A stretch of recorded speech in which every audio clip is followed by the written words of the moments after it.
같이 읽습니다. 데라가 그의 아들 아브라함과 하란의 아들인 그의 손자 롯과 그의 며느리 아브라함의 아내 사레를 데리고. 누가요? 데라가요. 어떻게 했다고요? 데리고. 데라가 데리고예요. 중간은 그냥 가로 속에 들어가 있는 거예요. 데라가 데리고. 근데 누구를요? 여러 아들 중에 특별히 아브라함이요. 아브라함.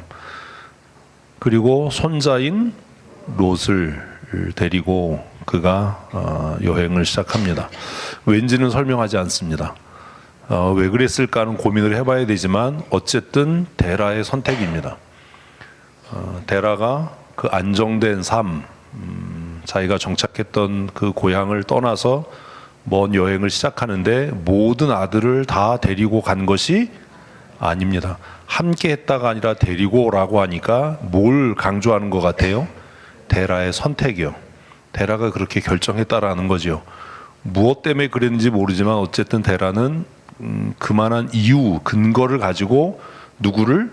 아브라함을 택하고 또 손자 롯을 택해서 아브라함의 아내와 아브라함과 롯을 데리고 이제 먼 여행을 시작하려고 하고 있습니다.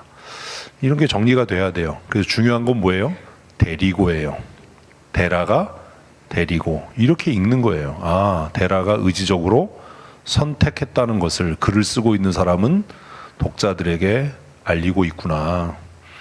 근데 그 근거는 무엇인지는 우리가 알 수 없지만 근데 읽어보면 이해가 돼요. 읽습니다. 데란의 우르를 떠나 가나안 땅으로 가고자 하더니 하란에 이르러 거기 거류하였으며. 데리고 뭐 하려고 했어요? 떠나 가고자 해요. 떠나 가고자. 어디를 떠나서? 갈대아인의 우르를 떠나라고 이야기합니다. 갈대아인의 우르. 우르인데 우르를 어떻게 표현한다고요?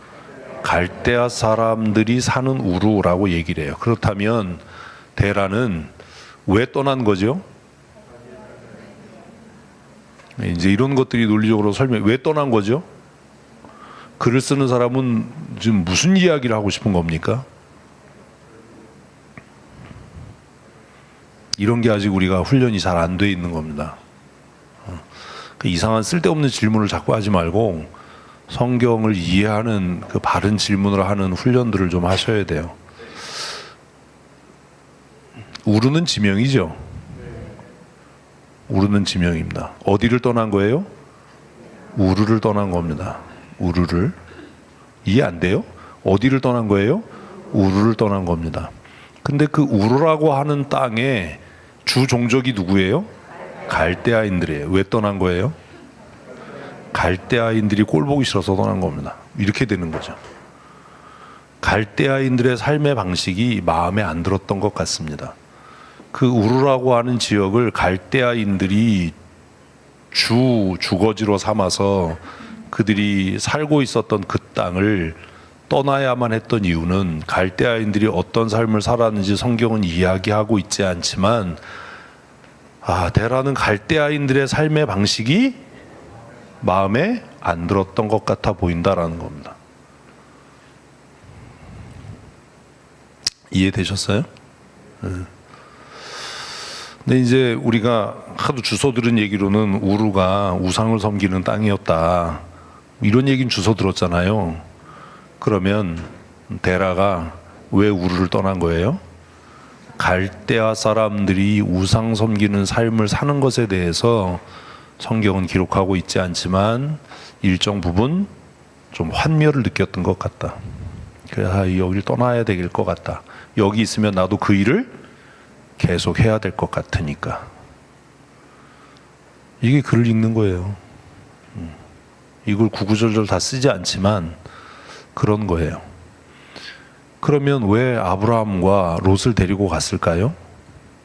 나머지 아들들은 그 땅에 사는 것에 대해서 별로 불만이 없었던 것 같아 보이는 거죠. 데라의 아들들이 여럿 나옵니다. 안 읽었지만 큐티 했으니까 알 거 아니에요. 그죠? 그 아들들 중에 아브라함과 롯을 데리고 갈대아인의 땅 우르를 떠나서 어디를 향해요? 가나안으로 가고자 마음에 결심을 했습니다. 여기에 하나님의 부르심, 인도 이런 거 없습니다. 그냥 누가요? 데라가 결정한 겁니다. 그리고 길을 나섰습니다. 그런데 이유는 설명하지 않지만 어디에? 하란에 머무른 거죠. 하란에 머물러서 거기에 거류했습니다. 왜 가나안으로 더 여정을 진행하지 않았는지 성경은 어떤 정보도 우리에게 제공하지 않습니다. 가나안으로 가려고 갈대아인의 땅 우르를 떠나서 하란에 도착을 했는데 미루어 짐작하자면 그런 거죠. 굳이 가나안까지 가지 않아도 이제 갈대아 사람들을 안 보게 됐으니 여기도 족하지 않은가, 뭐 그런 느낌이 든다는 거예요. 그러니까 데라가 가나안으로 가지 않은 이유는 그가 나이 들고 늙어서 안 간 게 아닙니다. 그냥 자발적인 선택으로 그곳에 거류한 거죠. 거류했다라는 말이 그런 겁니다. 거기에 그냥 머무른 겁니다. 여기 살아도 괜찮을 것 같아. 그래서 그 땅에 머물면서 그의 나이가 205세가 되었을 때에 그는 어디에서? 하란에서 죽습니다. 하란에서 죽었어요. 근데 아브라함이 황당해진 거죠. 아브라함은 왜 떠난 거예요? 아버지가 가자고 그러니까. 어디로? 가나안으로. 근데 아버지가 가나안을 향해 가다가 하란에 머물러서 멈춰 산 거예요. 근데 아버지가 죽었어요. 이제 따라갈 사람이 없어요. 그러면 아브라함은 결정을 해야 돼요. 뭘 결정을 해야 돼요? 셋 중에 하나입니다. 그렇게 하나를 얘기하지 말고 참 성격도 급해. 셋 중에 하나예요. 첫째 뭐? 돌아갈 거냐? 돌아갈 거냐? 형제들이 있는 갈대아인의 땅 우르로 돌아갈 거냐? 아니면 여기도 그냥 살만하니 여기에 머무를 거냐? 어디에? 하란에. 아니면 아버지가 원래 목적했던 가나안을 향해 갈 거냐? 이 셋 중에 하나를 선택할 수 있었을 겁니다. 글을 읽으면서 이런 생각을 하는 거예요. 이게 글을 읽을 줄 아는 사람의 태도예요. 셋 중에 하나를 선택해야죠. 아버지 믿고 왔는데 아버지가 돌아가셨어요. 그럼 이제 의지할 데가 없잖아요. 응? 그러면 아버지 돌아가셨으니까 이제 형제들이 있는 그곳으로 가야 되나? 그런 마음이 있었을까요? 없었을까요? 몰라요. 뭘 있어 있기는. 몰라요. 어떻게 알아? 독심술 있어? 몰라요. 여기 그냥 머물러 사는 것도 괜찮겠는데? 여기 그냥 살까? 그것도 우리는 몰라요. 아버지가 처음부터 가나안을 향해서 여행을 시작한 거니까 아버지가 못 이룬 꿈을 내가 이루어야 되나? 가나안까지 가야 되나? 이렇게 생각했는지 우리는 몰라요. 어쨌든 그 질문을 남겨놓고 11장이 끝나는 겁니다. 여기서 끝이에요. 나머지 고민은 이제 독자들의 몫입니다. 근데 선택지는 세 가지입니다. 뭐? 돌아가든지 여기에 머물든지 그 다음에 가나안으로 가든지. 예? 이거를 생각하고 글을 읽는 사람하고 뭐 생각 없이 읽는 거하고는 이제 이게 엄청난 차이가 나요.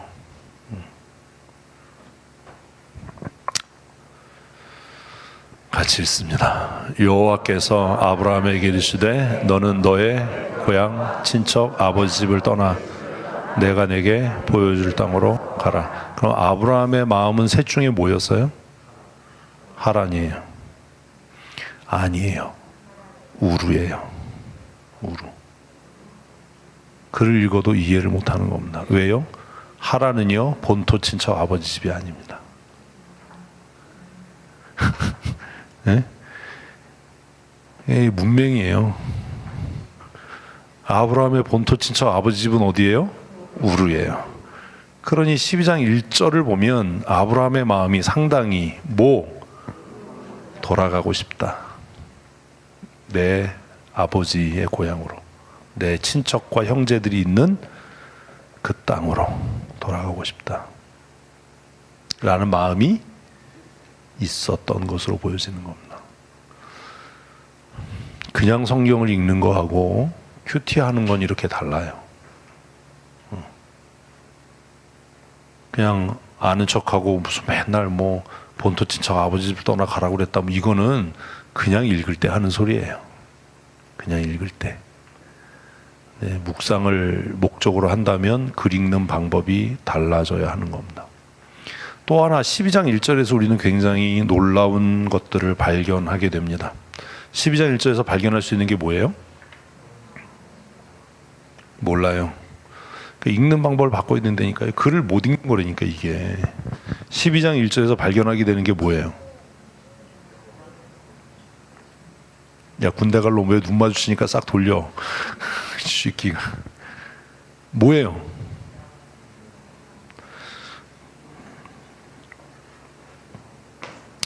뭐예요? 몰라요? 고미정 선생님 첫 줄 읽어보세요. 됐어요. 뭐 안 보여요? 그러니까 이런 게 이제 우리가 성경을 사실로 읽지 않고 글로 읽지 않고 그냥 아는 범위 안에서 어떻게 때려잡으려고 하는 거예요. 여호와께서 아브라함에게 이르시되라고 간단하게 써놨지만 이 이야기가 이미 우리에게 전제하고 말하고 있는 것은 상당 부분 아브라함이 하나님에 대한 신지식이 있었다라는 거예요.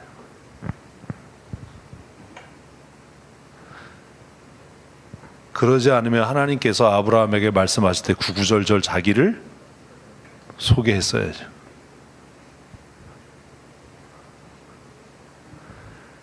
그래서 이후에 나오는 성경들을 보면 하나님에 대한 신지식이 없는 사람들에게는 뭐라고 이야기합니까?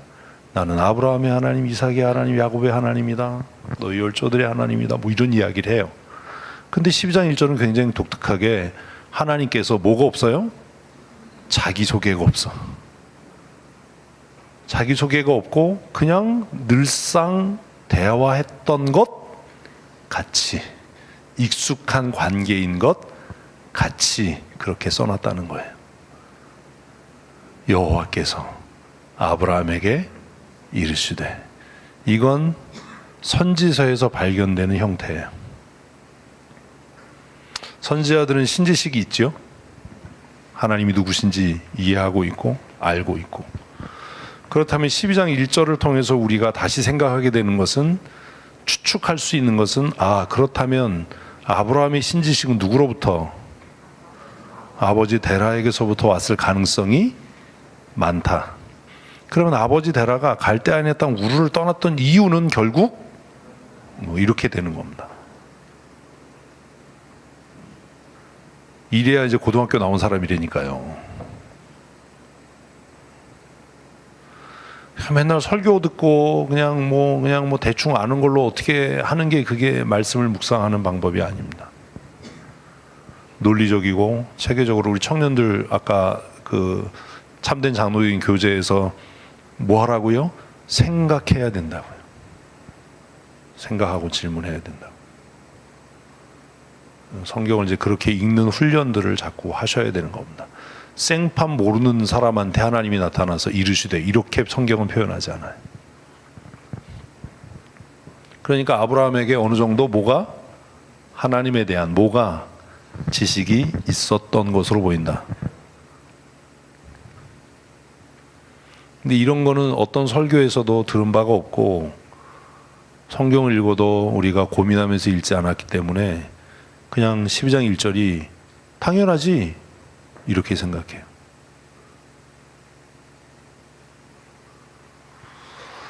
오늘 밤에 하나님께서 여러분에게 찾아오셔서 영수가 부르시면 방원사님 뭐라고 그러시겠어요? 누구세요? 그러지 뭘 여기 있습니다. 저 할머니가 입만 열면 하여튼 그냥 누구세요? 그리고 혹시 그 목소리가 명희 목소리 비슷하면 명희야 불렀니? 이러겠죠. 그렇게 했던 사람이 사무엘이에요. 왜요? 사무엘은 왜 그랬어요? 그 시대에 하나님의 이상이 나타나지 않았기 때문입니다. 누구도 하나님의 음성을 들어본 일이 없었기 때문입니다. 근데 아브라함은 누구세요? 라고 말하지 않는다는 거예요. 이런 게 우리가 이제 글을 읽으면서 글을 신화처럼 자꾸 대하는 겁니다. 사실이 아닌. 예?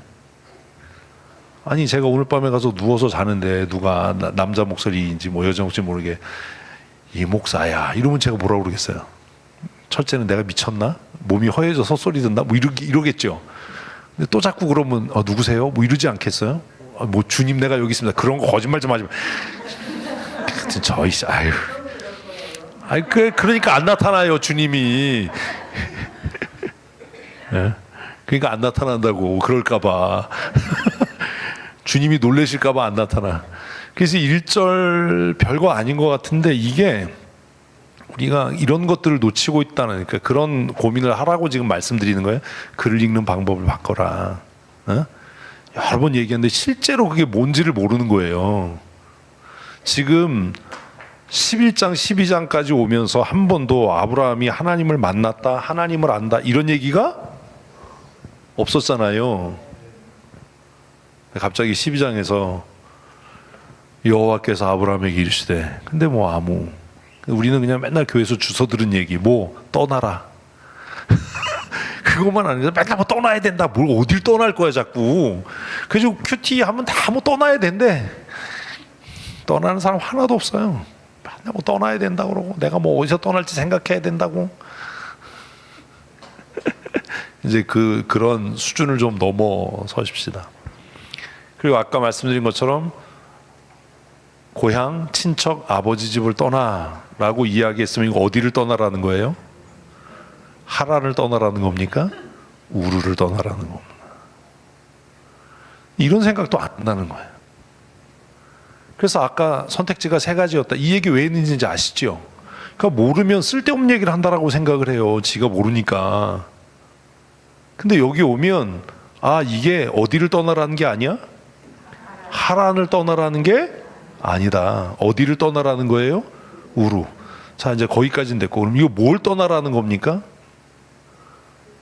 심정적으로 의지하는 것을 떠나라는 거예요.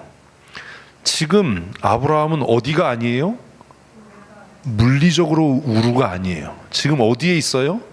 하란에 있어요. 그런데 무슨 본토 친척 아버지 집을 떠나라는 말이 성립이 됩니까? 이미 뭐해 있는데? 떠나 있는데. 그러면 너의 본토 친척 아버지 집을 떠나라는 말은 어디에 더 가까운 거예요? 삶의 형태를 바꿔라. 아니면 심정적으로 의지하는 것을 떠나라. 아버지를 의지했던 그 익숙함에서 떠나라. 그 갈대아인의 땅 우르에서 살아왔던 삶의 방식을 떠나라. 가 되지 않겠습니까? 생각하고 글을 읽는 사람하고 아무 생각 없이 글을 읽는 사람은 그냥 하늘과 땅 차이가 납니다. 이제 좀 생각이 달라지는 거죠. 그래서 질문을 해도 이런 걸 해야 되는 거예요. 1절을 읽으면 무슨 질문을 해야 돼요? 아니 이미 갈대아인의 땅 우르를 떠나 있는데 왜 하나님은 다시 내 본토 친척 아버지 집을 떠나라고 하셨는가? 그렇다면 여기서 말하는 본토 친척 아버지 집은 물리적인 위치가 아닐 수 있겠다. 이런 질문을 할 수 있어야 이해를 하는 겁니다. 이미 아브라함은 어디에 있는데요? 갈대아인의 땅 우르를 떠나서 하란에 있는데 이 하란은 본토도 아니고 친척이 있는 것도 아니고 아버지 집도 아닌데요.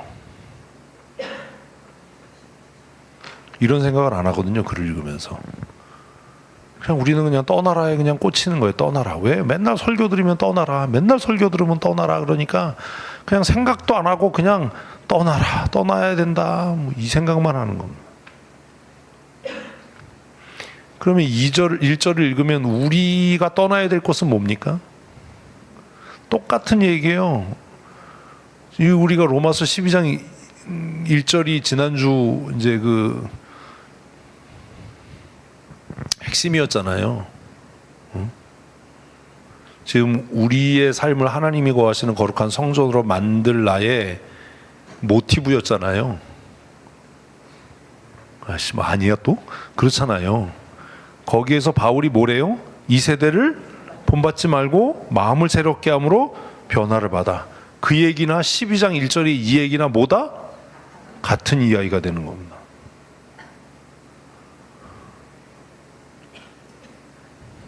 이해되셨어요? 그러니까 갈대아인의 땅 우르를 떠나서 가나안으로 가는 여정 가운데 하란에 머물러 있는 아브라함에게는 본토 친척 아버지 집을 떠나라라고 이야기한 거고, 지금 황제 숭배와 우상 숭배와 돈과 쾌락과 명예가 지배하는 로마에 살고 있었던 성도들에게는 이 세대를 본받지 말라라고 얘기한 거지만 본질은 같은 거예요. 여기까지 이해가 돼야 글에 대한 이해를 하는 겁니다. 그러니 구약의 시대나 오늘 시대나 1세기 초대교회 성도들의 시대나 본질적으로 같은 건 뭡니까? 떠나는 겁니다. 그것을 로마서의 말로 바꾸면 뭐예요? 본받지 않는 겁니다. 따르지 않는 겁니다. 근데 우리는 따르고 있다는 거죠. 본받지 않으려면 굳은 결심이 있어야 합니다. 아브라함이 하란으로 갈대아 우르로 돌아가지 않으려면 뭐 해야 돼요? 굳은 결심을 해야 되는 거죠. 왜요? 하란까지는 아버지의 인도를 따라왔지만 이제 그가 아버지가 가려고 했던 가나안을 향해서 가려면 뭐 해야 하는 거예요? 죽기를 각오해야 되는 거거든요. 이게 로마서 12장에서 마음을 새롭게 하여 예요. 똑같은 이야기예요.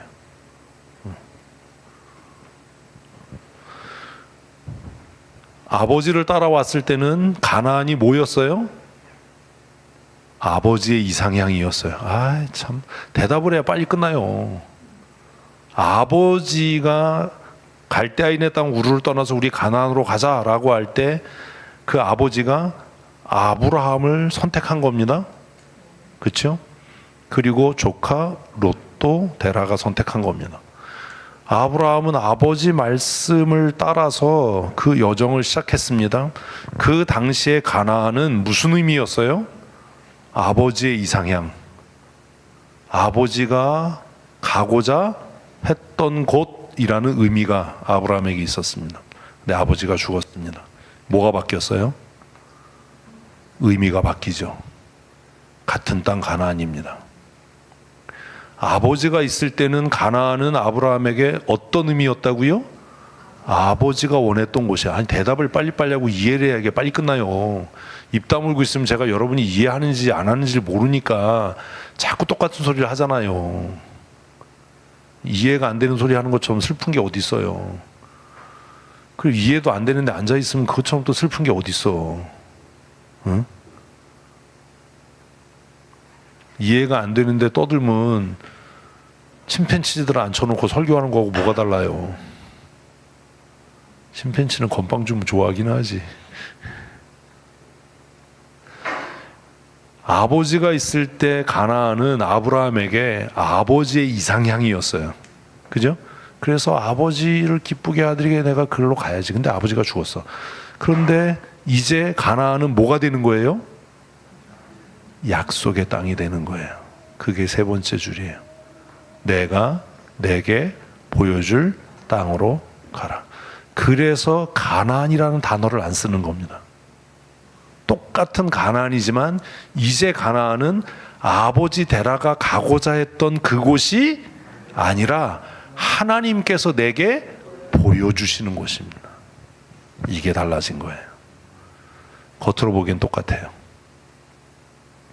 이 내막을 모르는 사람들이 볼 땐 아브라함이 아버지 데라의 유지를 받들어서 아버지의 뜻대로 가나안으로 가네 이렇게 볼 겁니다.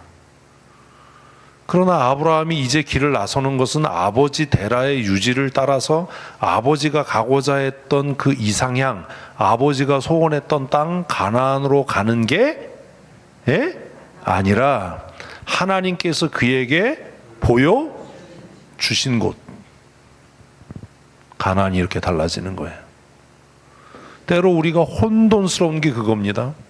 하나님의 인도를 받아서 살아가는 사람의 삶의 방식과 자신의 명예와 부를 추구하면서 살아가는 삶의 방식이 표면적으로는 어떻게 보일 수 있어요? 같아 보일 수 있어요. 그러나 전혀 다릅니다. 이해하는 사람과 이해하지 못하는 사람은 본질적으로 다른 겁니다. 똑같이 말씀이 선포되는 장소에 앉아 있다고 해도 그 말씀의 의미를 이해한 사람과 이해하지 못하는 사람은 전혀 다른 길을 가게 될 겁니다.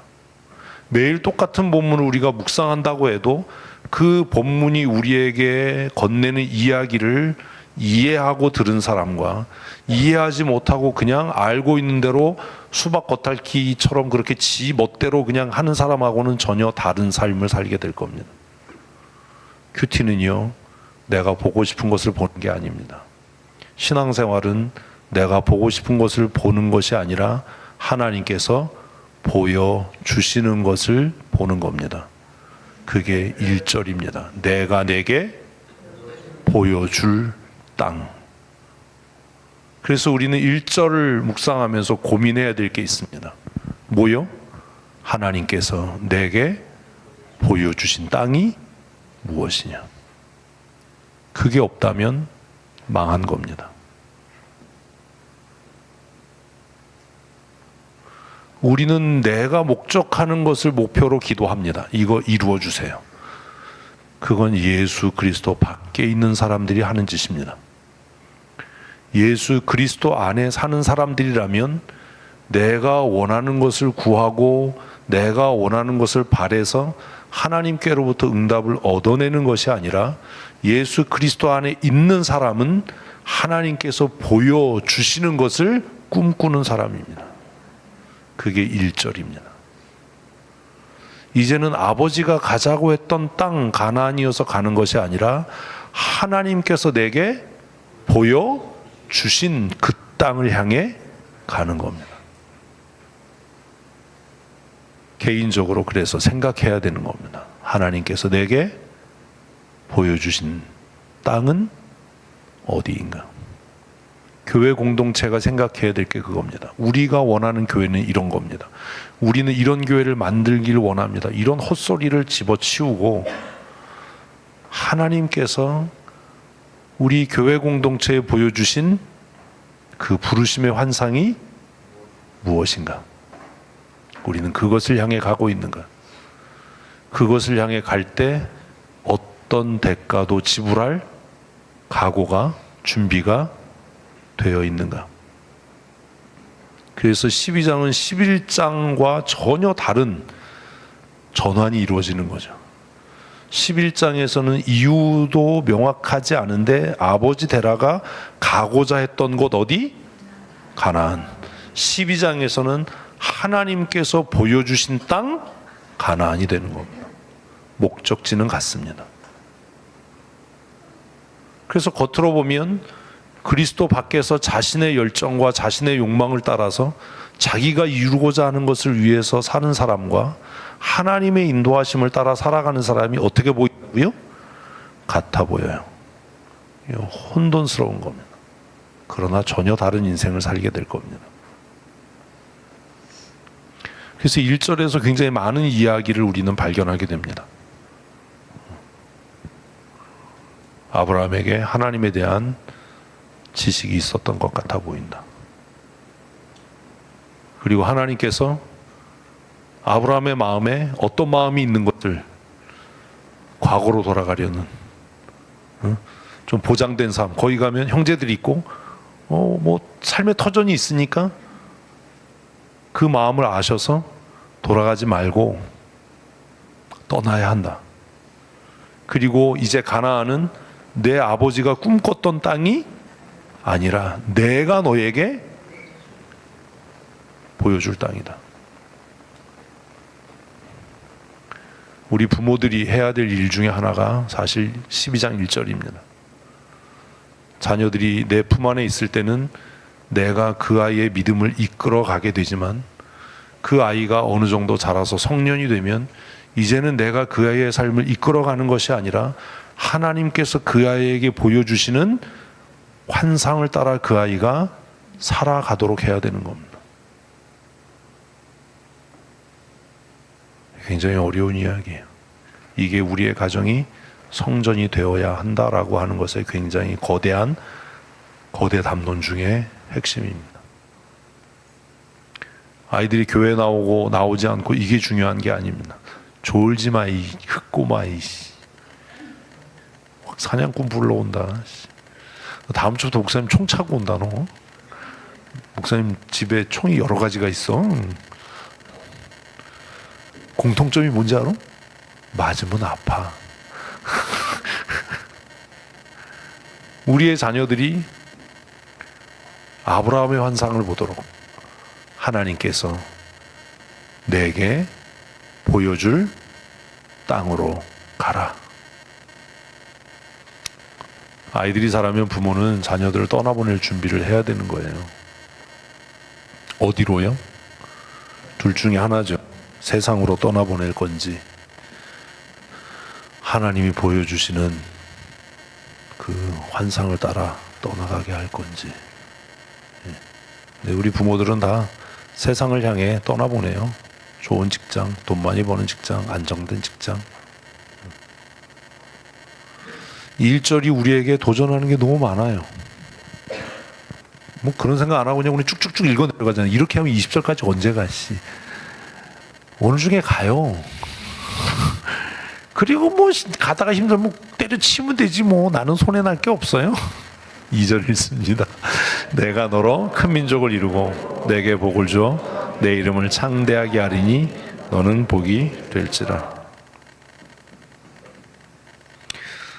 하나님은 어떤 분이십니까? 복 주시는 분. 이럴 줄 알았어.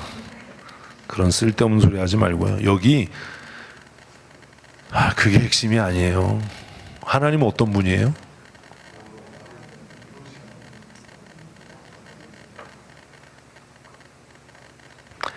하나님은 어떤 분이십니까? 자, 다시 생각을 합시다. 아브라함의 이야기가 나올 때 금요기도회 때 졸면서 여러분 들으셨지만 금요기도회 때 혼수 상태로 들어서 기억이 안 나. 이게 기억나려면 또 혼수 상태가 돼야 돼. 그죠? 우리가 참 슬픈 게 그거예요. 낮에 배운 건 밤에 기억이 안 나고 밤에 배운 건 낮에 기억이 안 나고 그리고 또 총체적으로 아무 기억도 안 나. 아브라함의 가정에 대해서 이야기할 때 이게 셈족의 족보의 핵심이다. 뭐였어요? 사라는 임신하지 못하여 자식이 없었다. 그거를 기억해야죠. 사라는 뭐였다고요? 불임이었다. 사라는 불임이었다. 사라는 뭐라고요? 불임이에요. 근데 뭐래요? 농담도 잘하셔. 하나님은 어떤 분이에요? 농담도 잘하시는 분이?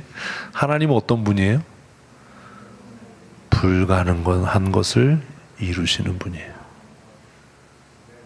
이런 게 안 보여. 맨날 복밖에 안 보여. 하나만 한 소리 좀 하지 말아줘. 아니, 자식이 생겨야 복이지. 무슨 복을 주셔. 복을 주시긴.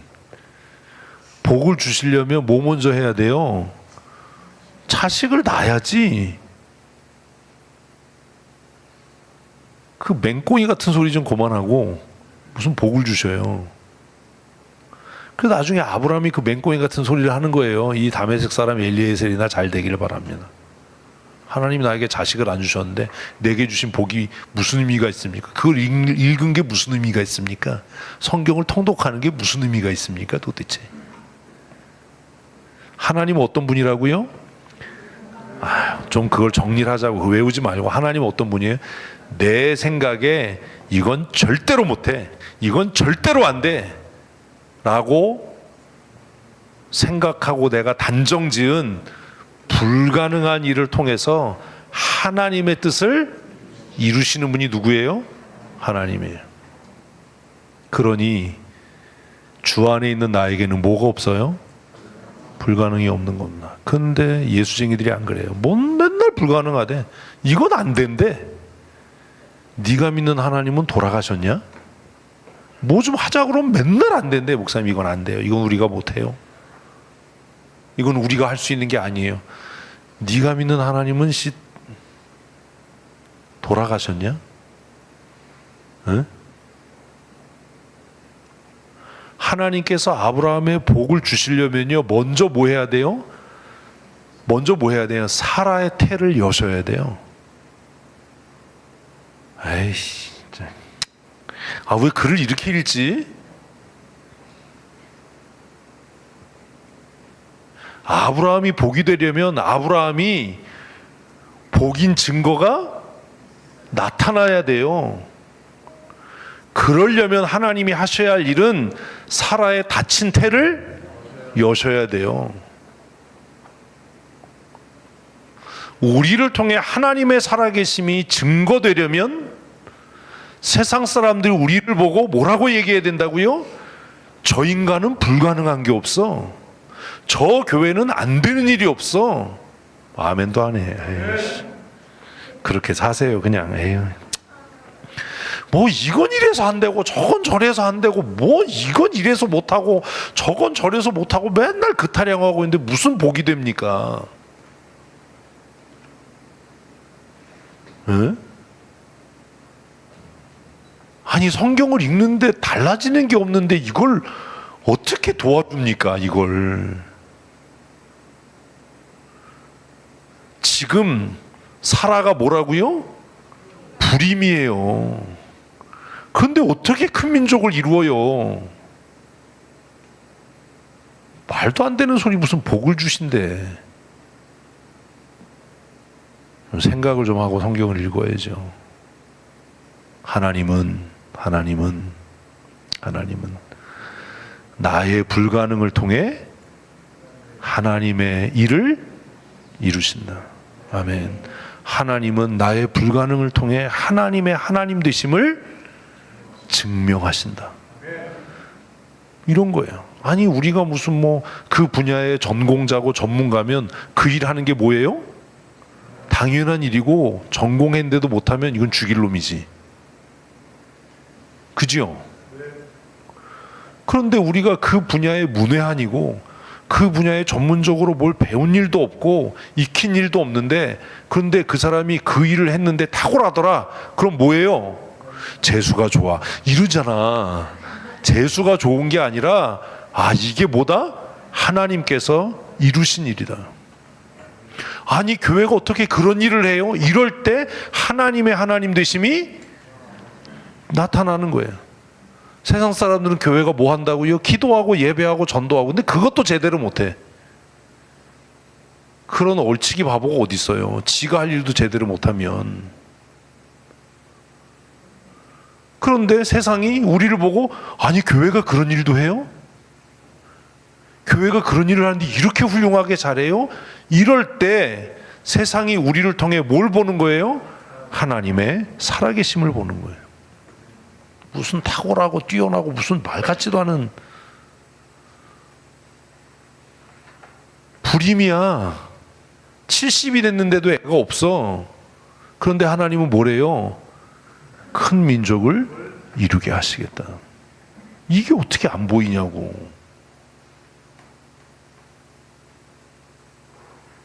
나는 그게 더 신기해. 아니 글을 읽는데 어떻게 이게 안 보이냐. 큰 민족을 이루게 한다. 그리고 또 얘기하잖아요. 뭐예요? 네 이름을 창대케 한대. 아니야, 이거 없는데 뭐 이름이 이름을 이제 창복씨로 바꾸시는 거예요? 창대씨로 바꾸든지? 이런 거 아니잖아요. 그래서 결국 뭐요? 복이 되게 하신대요.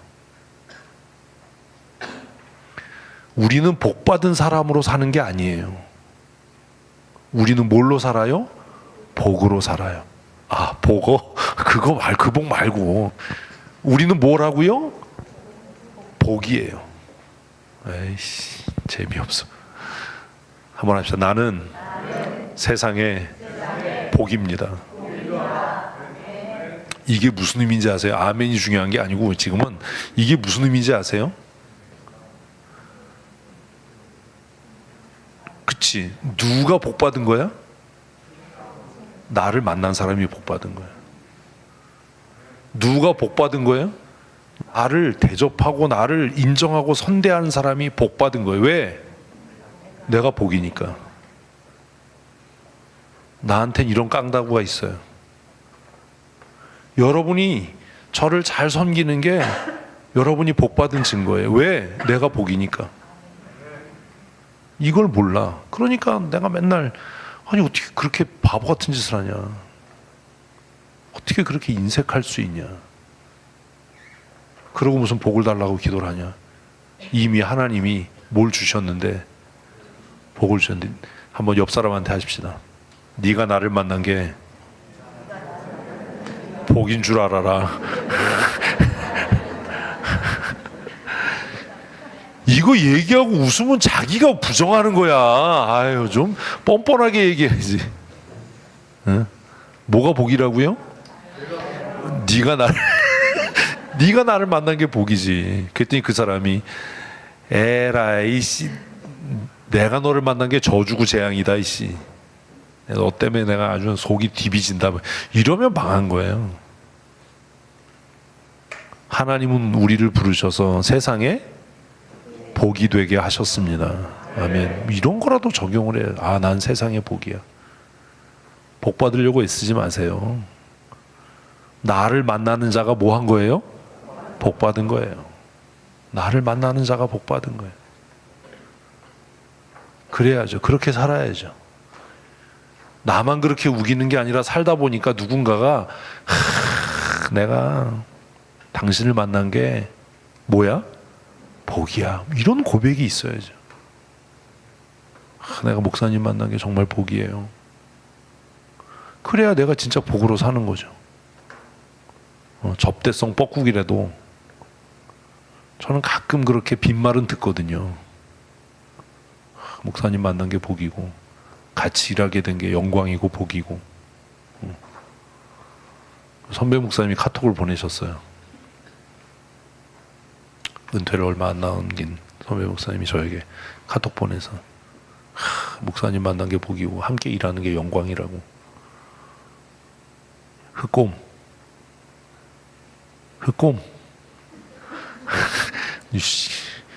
너 오늘 잡아간다 우리 집으로?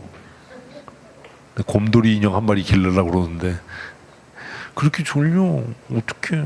네가 나와서 할래? 나도 좀 편하게 앉아서 듣고 싶어. 나도 누가 좀 이렇게 좀 가르쳐 줬으면 좋겠어. 난 배워본 일이 없어가지고. 2절에서 고민해야 될 게 그 두 가지예요. 2절의 적용은 그거예요. 나의 불가능을 통해 하나님은 하나님의 존재를 증명하시고 드러내시고 나타내신다. 하나님께서 나를 세상에 복으로 부르셨다. 하나님이 나를 세상에 복으로 세우셨다. 그러니 기죽지 마십시오. 나를 만난 사람이 뭐예요? 복 받은 사람이에요. 그 사람이 복이 아니야. 우리도 그 사람이 복이야. 나를 만난 사람이 복 받은 사람이. 내일 출근할 때 그런 마음으로 오늘 나를 만나는 사람은 다 복 받은 사람이다. 내 거래처는 복 받은 사람이다. 어디 일거리 없나 이러지 말고 나와 함께 일하는 사람이 복 받은 사람이다. 왜? 내가 뭐니까? 복이니까. 하나님이 나를 복으로 세우셨으니까. 우리 한번 날 잡아서 복이나 먹으러 갈까요? 뭘 또 아멘이야. 3절 있습니다. 너를 축복하는 자에게 내가 복을 내리고 너를 저주하는 자에게는 내가 저주하리니 땅의 모든 족속이 너로 말미암아 복을 얻을 것이라. 그러니까 2절의 해석이 맞잖아요. 하나님은 축복하는 분이 아니에요. 하나님은 뭐 하는 분? 복을 주시는 분이에요. 누굴 통해서? 나를 통해서. 그치, 이제 뭘 좀 되네. 하나님은 나를 통해 세상에 복을 주시는 분이에요. 복을 주신 분. 하나님은 나를 통해 복을 주시는 분이에요. 저는 이런 배짱은 있어요. 그래서 나에게 선을 베풀고 나에게 잘하는 사람이 뭐다? 복받은 사람이다.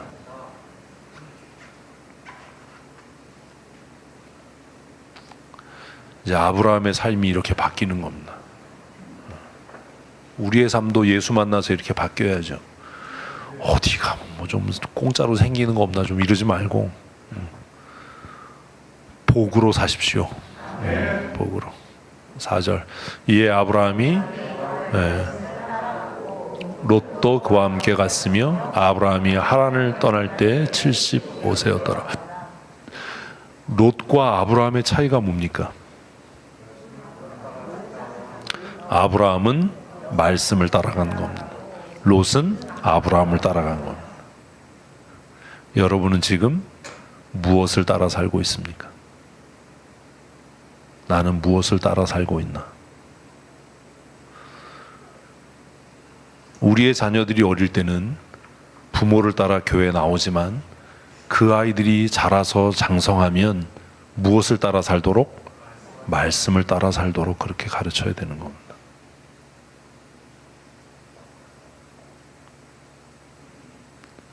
그게 복입니다.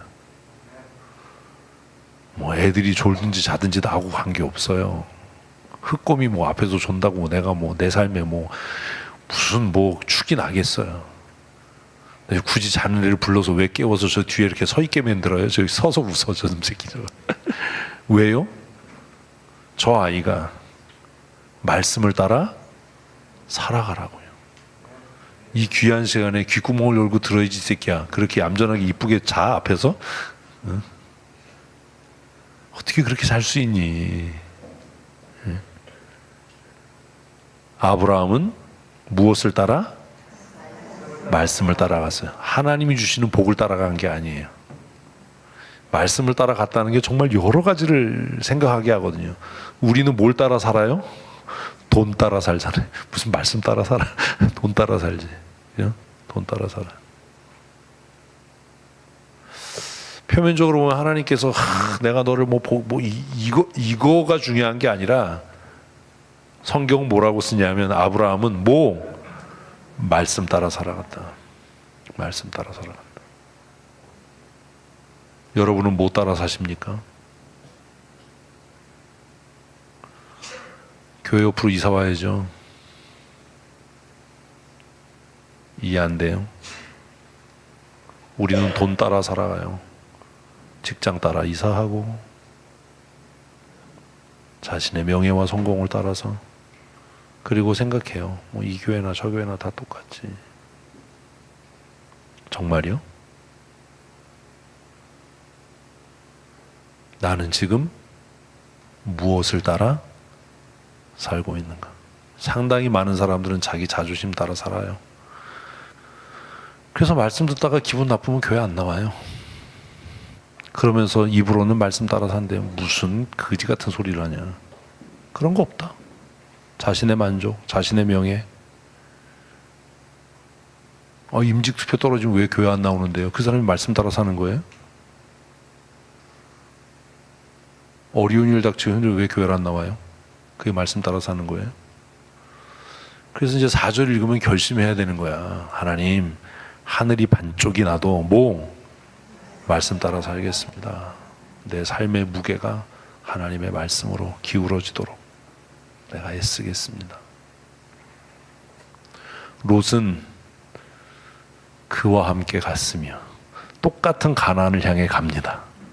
같아요? 다르죠. 그 끝이 어떤지 우리는 알아요. 같아 보이죠? 다 같을 거라고 얘기하죠. 아이 그게 그거야. 아니요. 가나안을 향해 가는 건 같아 보여요. 그러나 우리는 그 결말을 압니다.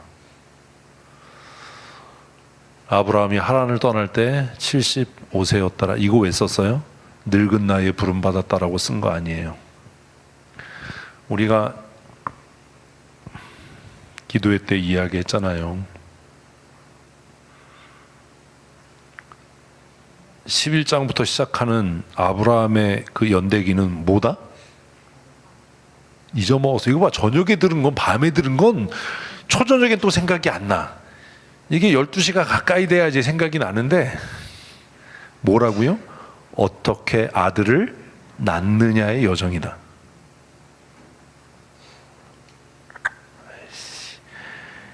이러니 내가 이게 사람들하고 얘기를 하는 건지 돌고래를 앉혀놓고 얘기를 하는 건지. 응? 75세 왜 썼어요? 몇 살에 불가능이 아니야. 이건 몇 살의 아들을 낳느냐 때문에 써놓은 것 같아 보인다는 거예요. 지금부터 아브라함의 75세부터 시작해서 그 믿음으로 낳은 아들, 약속으로 낳은 아들이 언제 태어나느냐? 몇 년? 25년. 그래서 우리가 아는 게 뭐예요? 그 약속이 이루어지기까지, 예? 그 약속이 이루어지기까지 얼마가 걸렸어요? 25년이 걸렸어요. 왜 25년이 걸렸어요? 하나님이 무능해서요? 하나님이 성실하지 않아서요? 하나님이 게을러서요? 하나님이 신실하지 않아서요? 아니요. 왜 25년이 걸렸어요? 아브라함이 악해서요. 아브라함이 미련해서요. 아브라함이 하나님을 신뢰하지 않아서요. 여러분에게 하나님께서 주신 약속은 언제 이루어지길 원하십니까? 마음대로 하세요. 저는 신속히 빨리요. 근데 그 신속히 빨리는 누가 결정하는 거예요? 내가요. 내가 결정하는 거예요. 내가.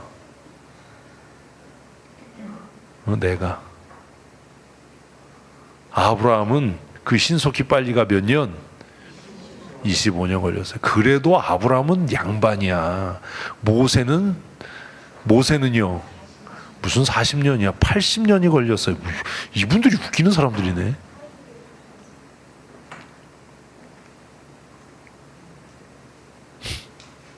이해되셨어요? 내가 결정하는 거예요. 하나님이 성실하지 않아서도 아니고 하나님이 무능하셔도 아니에요. 언제 내가 복으로 살 수 있어요? 내가 준비될 때예요. 하나님은 우리를 복으로 부르셨지만 우리가 지금 복으로 살지 못하는 이유는 하나님이 신실하지 않거나 하나님이 게으르거나 하나님이 무능해서가 아니라 내가 그 복으로 살 준비가 안 되어 있기 때문입니다. 열국의 아버지로 부름을 받았는데 그는 열국의 아버지가 될 준비가 안 돼 있었습니다. 슬픈 일이잖아요. 하나님께서 때로 여러분을 복으로 그리스도의 몸인 교회의 집사와 권사로 장로로 부르셨는데 왜 존귀하지 못하고 탁월하지 못하냐? 그 은혜를 누릴 인격적인 준비, 영성의 준비, 신앙의 준비가 안 돼 있기 때문입니다. 우리는 더 슬퍼요. 왜 더 슬퍼요? 준비 안 된 채로 70세가 돼서 끝나버리거든요. 아브라함처럼 100살까지 못 갈 거거든요, 우린. 그러니 정신을 더 빨리 차려야죠. 상당히 많은 사람이 그 복으로 사는 것을 약속받았음에도 불구하고 복으로 못 살고 끝난다라는 겁니다. 왜요? 하나님이 약속을 안 지키신 건가요? 하나님이 신실하지 않아서인가요? 아니요. 내가 그 은혜와 복을 누릴 준비가 안 돼 있는 거고 준비할 마음도 없고 준비하려고 하지도 않기 때문입니다. 그래서 그렇게 끝나는 겁니다. 사람은 존귀하나 깨닫지 못하면 멸망당하는 짐승과 같다라는 말이 그래서 마음을 아프게 하는 겁니다. 존귀하게 부름을 받았지만 그 존귀한 부름을 누릴 만한 준비가 안 돼 있으면 멸망당하는 짐승과 다를 게 없는 것이 우리의 삶입니다. 우리의 인생은 무한정 길지 않습니다. 교회가 정한 법에 따라서 70이면 우리 다 은퇴할 거고요. 건강해도 100살까지 살지는 못할 겁니다. 산다 하더라도 뭐 그게 그냥 숨만 쉬고 있는 거지 뭐 그렇잖아요. 그러니 가급적 되도록 신속하게 빨리 정신을 차리십시오. 아무도 아멘을 안 하네. 굉장히 중요한 일이에요. 이게 그렇게 오래 시간이 우리에게 없어요.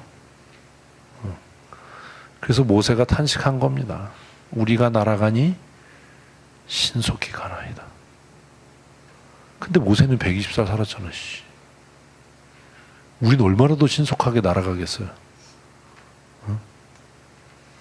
우리가 쏘아놓은 화살처럼 신속하게 그 시편 90편 읽으면서 무슨 생각을 하냐고요. 출세하고 뭐 돈 벌고 이게 중요한 게 아니지 않냐. 우리 인생에 우리의 삶이 그렇게 신속하게 날아가 버린다면 무엇을 위해 어떻게 살아야 될지 고민해야 될 거 아니냐. 어쨌든 아브라함은 하나님의 말씀을 따라 여정을 시작합니다.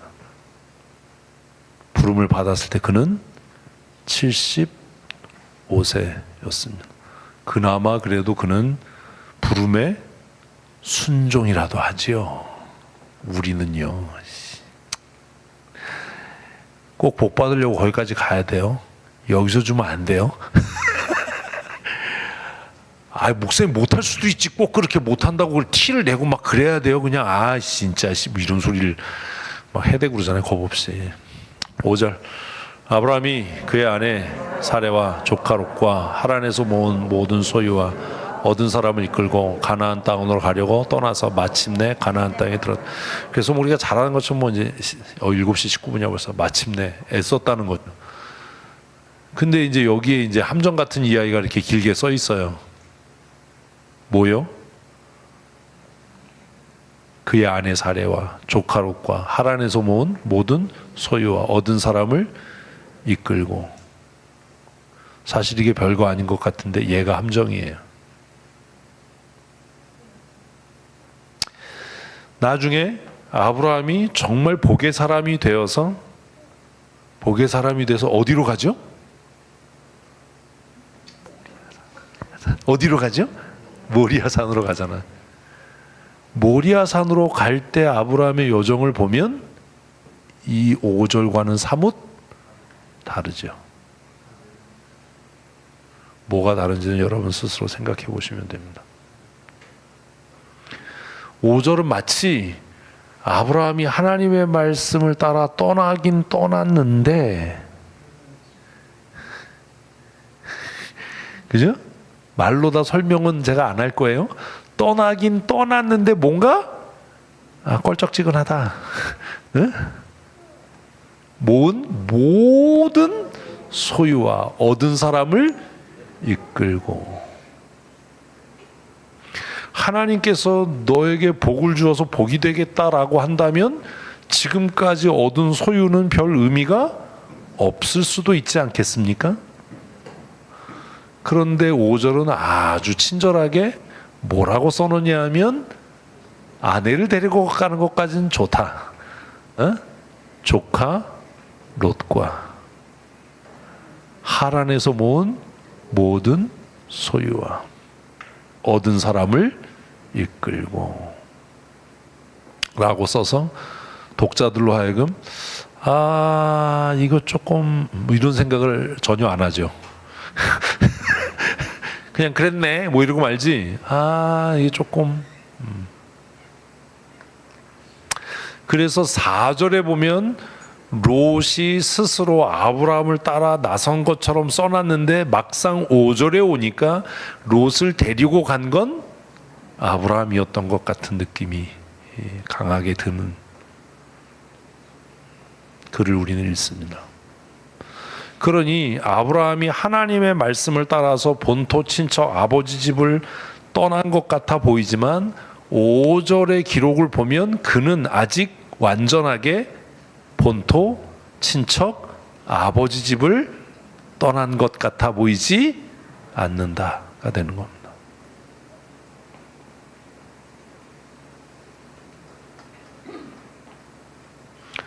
아브라함이 떠나야 할 본토 친척 아버지 집은 갈대아 사람의 땅 우루가 아니라 자신의 생각과 자신의 방법 이었을지도 모릅니다. 우리가 하나님의 성령에 사로잡힌 하나님의 사람인 증거는 우리가 결정하고 선택할 때 우리의 생각과 우리의 논리와 우리의 방법이 아니라 하나님의 방법과 하나님의 법을 이야기하느냐가 증명하는 거겠죠.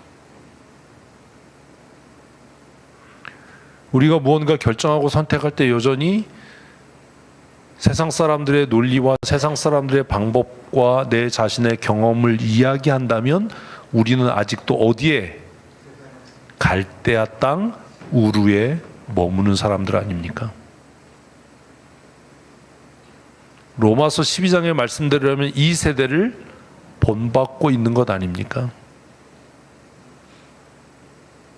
그러니 다시 생각해야 되는 겁니다. 시간이 많이 갔으니까 좀 시간이 좀 많으면 더 좀 자세하게 이렇게 제 욕심이겠죠. 이것도 6절 읽습니다. 아브라함이 그 땅을 지나 세겜 땅 모래 상수리나무에 이르니 그때에 가나안 사람이 그 땅에 거주하였더라. 그래서 중요한 건 그때예요. 그때 아브라함이 가나안에 도착했을 때 가나안이 빈 땅이 아니었다. 가나안의 원주민이 있었다. 그러면 우리가 생각해야 될 게 있죠. 뭘 생각해야 돼요? 진짜 이게 왜 안 되지?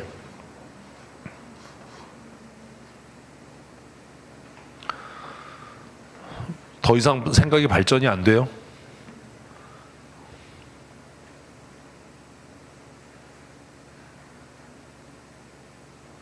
하나님은 왜 주인이 있는 땅을 주인이 있는 땅 가나안을 아브라함에게 준다고 얘기하셨을까요? 주인이 없는 땅이라면 내가 이 땅을 너에게 준다가 성립이 돼요. 그죠?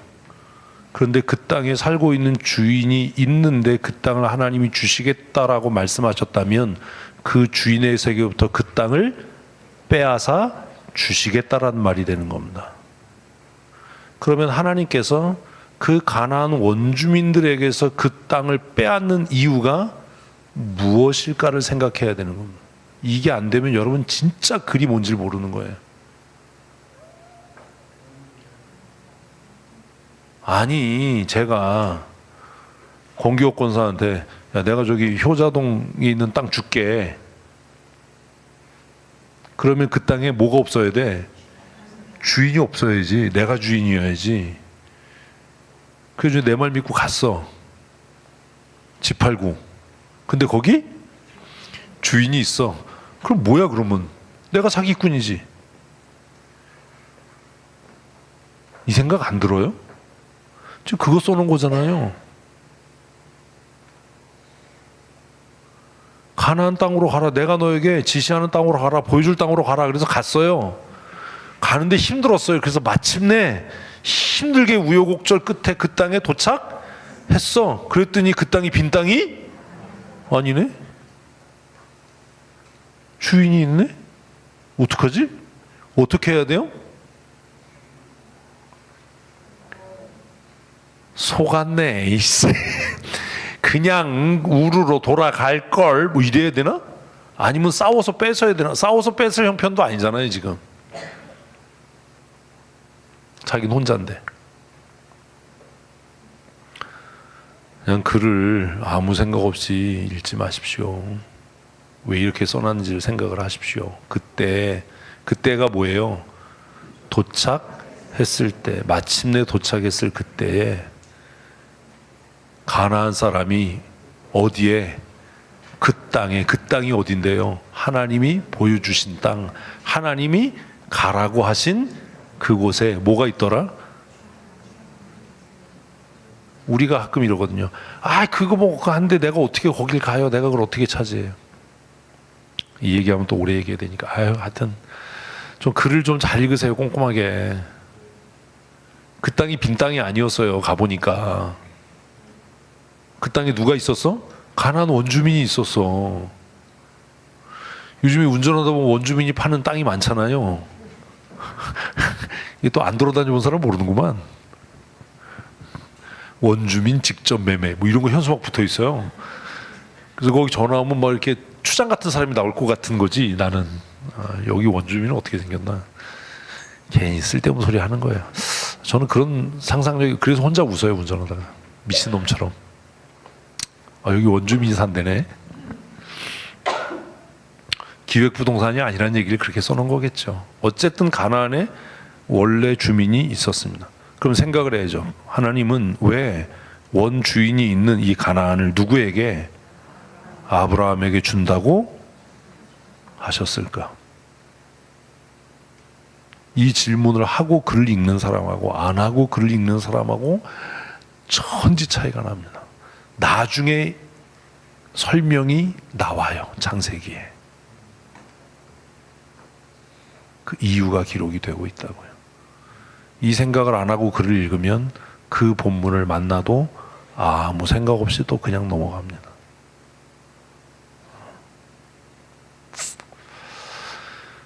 20절까지 언제 하냐. 읽습니다. 여호와께서 아브라함에게 나타나 이르시되 내가 이 땅을 내 자손에게 주리라 하신지라. 자, 뭐라고요? 자손에게.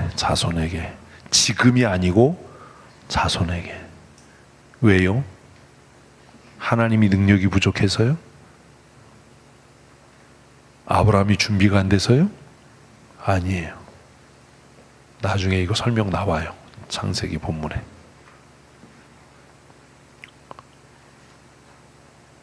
아브라함이 막상 힘쓰고 애써서 가나안에 도착하니까 그곳에 원주민들이 있었습니다. 아브라함이, 성경은 안 써놨지만 그랬겠죠. 이게 뭐야? 빈 땅이 아니네? 사는 사람 있네? 그랬더니 누가? 하나님께서 나타나셔서. 그래서 이게 나오는 거예요. 그때 하나님이 나타나셔서 이 땅을 너의 자손에게 주리라. 근데 또 뭐가 문제예요? 자식이 아직도 없는 거지. 자손에게 주리라. 중요합니다. 뭐가 중요해요? 에이씨, 자손에게 주리라가 중요하다고. 뭐가 중요하다고요? 자손에게 주리라. 뭐가 중요하다고요? 자손에게 주리라. 이게 이제 어떻게 중요한가 보자고요. 이게 글을 읽는 방법이에요. 지금 쓸 게 아니라 이해를 해야 돼요. 글 읽는 방법을. 자손에게 주리라. 그랬더니 아브라함은 자기에게 나타난 여호와께 그가 그곳에서 제단을 쌓고. 그래서 이제 12장 7절에서 우리가 발견하게 되는 게 뭐예요? 몰라요. 노아의 홍수 사건을 통해서 노아가 물이 마르고 방주가 아라랏산에 걸려요. 땅이 다 마르고 하나님께서 방주 밖으로 나가라라고 명령하셨어요. 그랬더니 노아는 방주에서 나와서 뭐 했어요? 정결한 짐승 가운데 제물을 삼아 하나님 앞에 예배했어요. 그래서 우리는 노아 사건을 통해서 뭘 보게 되는 겁니까? 예배는 누가, 나 진짜, 예배는 누가? 살아남은 사람이. 예배는 누가? 구원받은 자가. 뭐 또 살아남아. 구원받은 자가 자발적으로 마땅히 하나님께 생명의 구원에 감격하고 감사해서 드리는 것이구나. 이걸 발견하게 되네. 예배는 그런 거다. 이거 예배팀장한테 물어봤어야 됐는데. 예배에 대한 책이 중요한 게 아니라 성경에서 예배를 도대체 뭐라고 이야기하는가. 우리는 아벨의 예배를 통해서 예배가 도대체 무엇인지를 봐요. 예배는 뭐예요? 목숨을 담보로 할 만큼 중요한 거예요. 노아의 사건을 통해서 우리가 예배에 대해서 발견하는 게 뭐예요? 예배는 노아의 사건에서 예배가 중요하다라고 얘기하면 이건 얼치기예요. 이건 뭘 모르는 거예요. 노아의 사건에서 예배는 뭐예요? 살아남은 자, 구원을 받은 자가 자발적으로 자원해서 그 구원에 감사해서 감격해서 하나님 앞에 나아가는 게 뭐다? 예배다. 우리는 아브라함의 이 사건 창세기 12장 7절에서 예배는 뭐다? 하나님의 약속을 받은 자가 그 약속을 확인하기 위해 하나님과 언약을 맺는 게 예배다. 아휴, 뭐하러 예배를 합니까? 예배가 뭔지도 모르는데.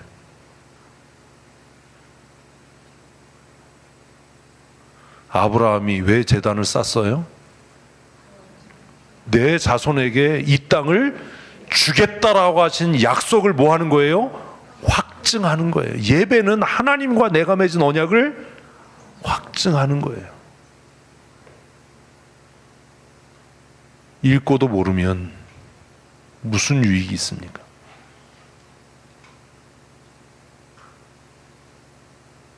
아벨의 예배는 목숨을 담보로 하는 거였어요. 가인이 아벨에게 이야기 좀 하자라고 이야기할 때 아벨은 굽히지 않았어요. 그래서 돌로 쳐 죽인 거예요. 노아의 사건을 통해서 우리가 발견하게 되는 예배는 개나 소나 아무나 하는 게 아니다. 예배는 오직 누가 구원받은 자가, 살아남은 자가 이렇게 예배해야 돼, 저렇게 예배해야 돼, 강제적으로 강압적으로 제도와 형식에 맞춰서 절차에 따라서가 아니라 감격함과 기쁨과 감사함으로 자발적으로 자원해서 하나님 앞에 나가는 것이 뭐다? 그게 예배다. 12장 7절에 와서 예배는 하나님께서 먼 훗날 내가 내 후손에게 이 땅을 주겠다라고 약속하실 때 그 언약을 뭐 하기 위해서? 확증하고 보존하기 위해서 하는 게 예배구나. 아브라함에게 예배는 그런 거였구나. 그래서 아브라함이 하나님 앞에 제단을 쌓았던 이유는 하나님 이렇게 나에게 내 후손에게 이 땅을 주시겠다라고 약속하셨으니 이 약속을 반드시 지키셔야 합니다라는 확인 절차가 그에겐 예배였던 거예요.